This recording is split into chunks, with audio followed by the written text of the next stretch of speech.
Chhattisgarhi video देखे बर हमार चैनल ला सब्सक्राइब करो और दबाओ बेल आइकन ला ताकि हमार वीडियो पहुँचे आप मन करा सबले पहली।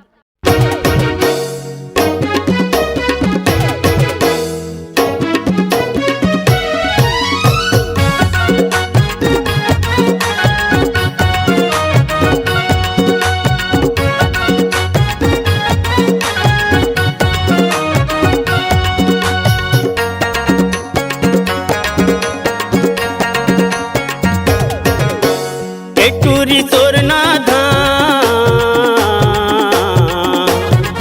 तय हो गए जल्दी जवान कोरे चूंदी ला साधना कट के आंज काजर ला बट बट ले कोरे चूंदी ला साधना कट के आंज काजर ला बट बट ले।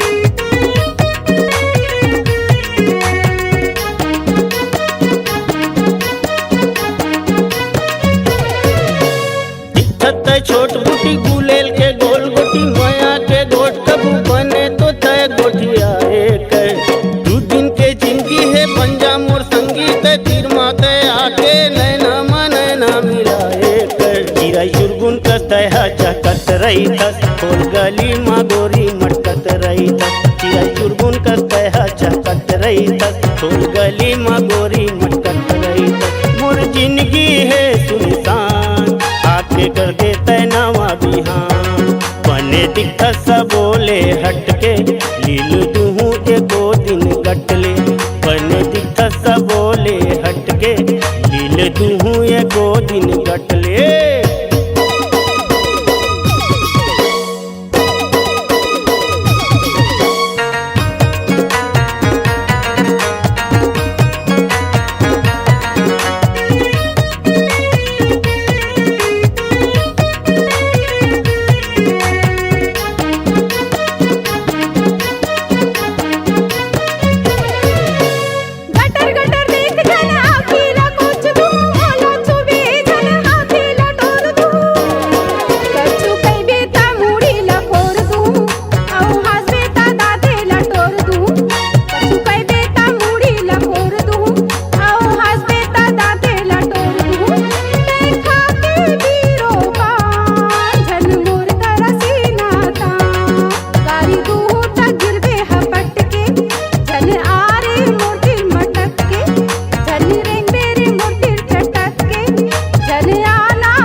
सवय लटपट रे मैया हो जाही अब छटपट रे बनी हंसी सवय लटपट रे मैया हो जाही अब छटपट रे।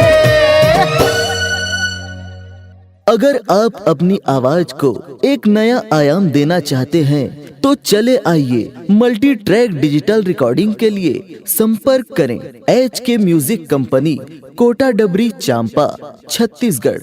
मोबाइल नंबर है 9329238487 और 8085380339।